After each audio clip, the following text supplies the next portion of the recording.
আসসালামু আলাইকুম। আসার মিনি কিচেনে সকল বন্ধুদের স্বাগত জানিয়ে শুরু করছি।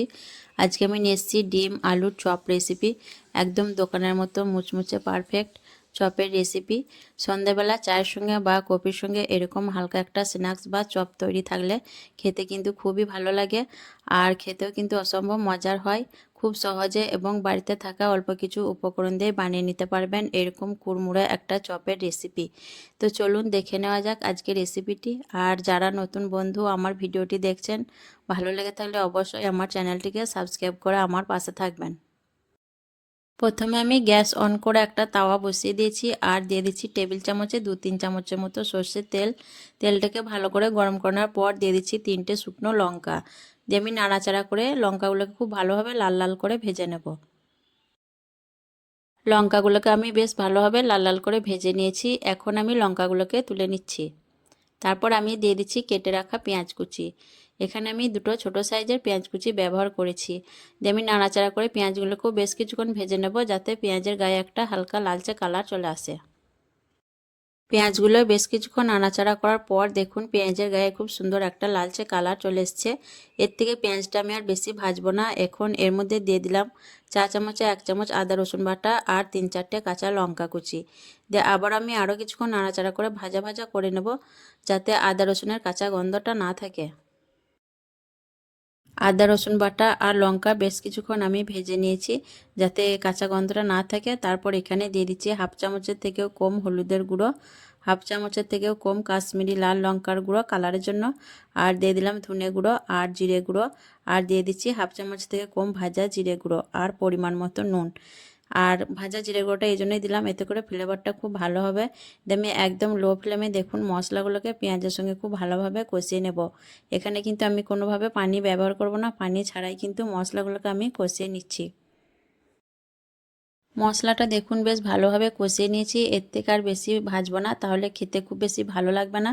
এখন আমি গ্যাস থেকে মশলাটাকে নামিয়ে নেব। এখানে দেখুন আমি আগে থেকে দুটো ছোট সাইজের আলু আর দুটো ডিম সেদ্ধ করে রেখেছিলাম। এখন আমি আলুটাকে বেশ ভালোভাবে ম্যাশ করে নেব। আর এখানে আমি দুটো আলু আর দুটো ডিম ব্যবহার করেছি। আপনারা চাইলে কিন্তু ডিম আর আলুর পরিমাণটা বাড়িয়ে নিতে পারেন। আলুগুলোকে আমি ভালোভাবে ম্যাশ করে নেওয়ার পর দেখুন ডিমগুলোকে একটা ছুরির সাহায্যে কেটে নিচ্ছি। ডিমগুলোকে আমি হাত দিয়ে ম্যাশ করব না, তাতে চপগুলো খেতে খুব বেশি ভালো লাগবে না।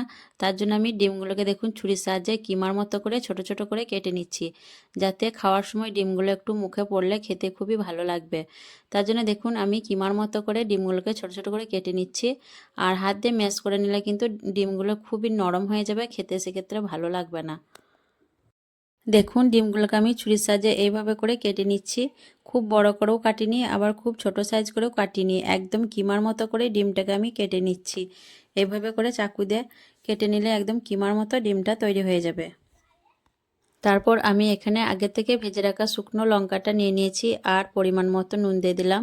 তো আমি লঙ্কাটাকে খুব ভালোভাবে নুন দিয়ে গুঁড়ো করে নেব। লঙ্কা ভালোভাবে গুঁড়ো করে নেওয়ার পর দিয়ে দিচ্ছি আগে থেকে তৈরি করে রাখা মশলা। দিয়ে আমি সব কিছু একসঙ্গে করে খুব ভালোভাবে মেখে নেব।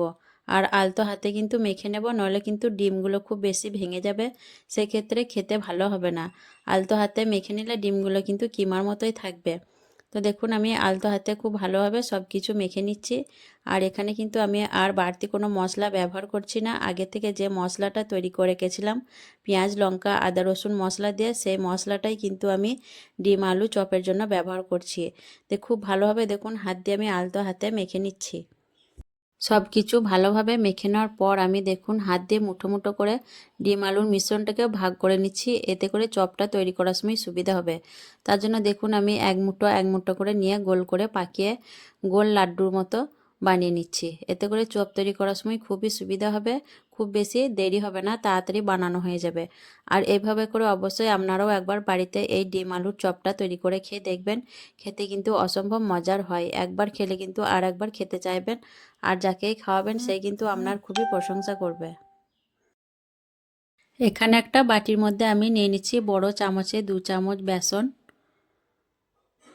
2 চামচ চালের আটা, আর দিয়ে দিচ্ছি পরিমাণ মতো নুন, 1/2 চামচের থেকে একটু কম হলুদের গুঁড়ো, হাফ চামচের থেকে একটু কম লঙ্কার গুঁড়ো ঝালের জন্য, আর হাফ চামচের থেকে একটু কম কাশ্মীরি লাল লঙ্কার গুঁড়ো কালারের জন্য দিয়ে দিলাম। দিয়ে হাত দিয়ে আমি সব কিছু খুব ভালোভাবে মিশিয়ে নেব।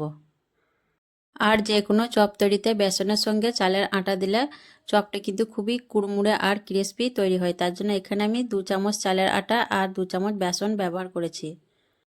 সব কিছু ভালোভাবে মিশানোর পর দিয়ে দিচ্ছি 4 চামচে 2 চামচ সাদা তেল ময়নের জন্য।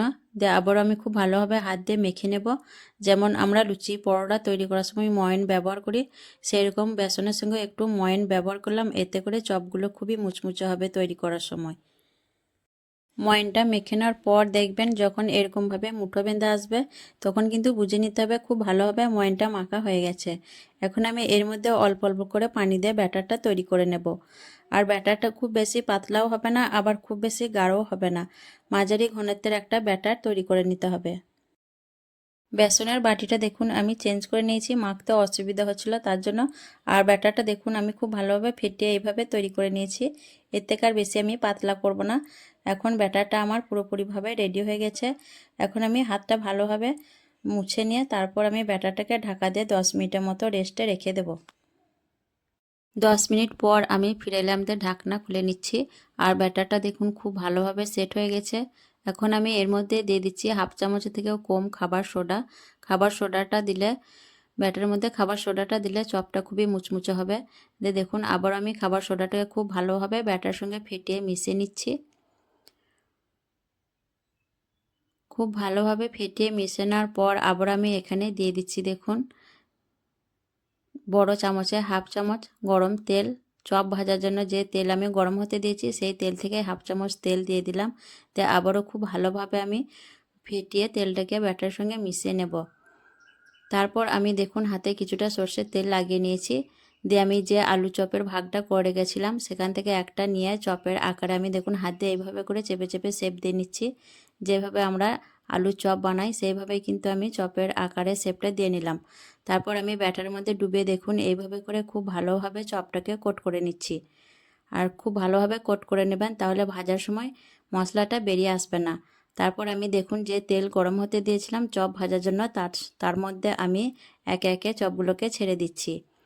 আর প্রথম ব্যাচে আমি এখানে দেখুন 3টে চপ দিয়েছি। চপগুলো কিছুক্ষণ হতে দেব, তারপর আমি উল্টে পাল্টে লাল করে ভেজে নেব। কয়েক সেকেন্ড হওয়ার পর দেখুন চপগুলোর মধ্যে খুব সুন্দর একটা লালচে কালার চলে এসছে। চপগুলো ভাজতে খুব বেশি সময় লাগবে না, 1.5 থেকে 2 মিনিটের মতো সময় লাগবে। যেহেতু এর মধ্যে খাবার সোডা দেওয়া আছে তার জন্য খুব সুন্দরভাবে তাড়াতাড়ি কালারটা চলে আসছে আর তাড়াতাড়ি ভাজাও হয়ে যাচ্ছে। চপগুলো দেখুন উল্টে পাল্টে খুব সুন্দর একদম মুচমুচে করে ভেজে নিয়েছি। এখন আমি চপগুলোকে তেল থেকে তুলে নিচ্ছি একে একে করে। আর চপগুলোকে দেখুন আমি একটা ঝাঁঝরার মধ্যে তুলে নিচ্ছি। এতে করে চপের মধ্যে যে তেলটা আছে ভালোভাবে ঝরে যাবে আর চপগুলো খুব তাড়াতাড়ি নরম হয়ে যাবে না, অনেকক্ষণ অবধি মুচমুচে হয়ে থাকবে। আর মাশাআল্লাহ চপগুলো দেখুন দেখতে কিন্তু অনেকটা লোভনীয় হয়েছে। আর বাকি চপগুলোকেও কিন্তু আমি একইভাবে 2 ব্যাচে ভেজে নেব। আজকের এই ডিম আলু চপের রেসিপি কেমন লেগেছে অবশ্যই কমেন্টে জানাবেন। ভালো লাগলে লাইক করবেন, শেয়ার করবেন আর আমার চ্যানেলটিকে সাবস্ক্রাইব করে আমার পাশে থাকবেন। আসবো আবারও অন্য কোনো রেসিপি নিয়ে। সকলে ভালো থাকবেন, সুস্থ থাকবেন। আল্লাহ হাফেজ।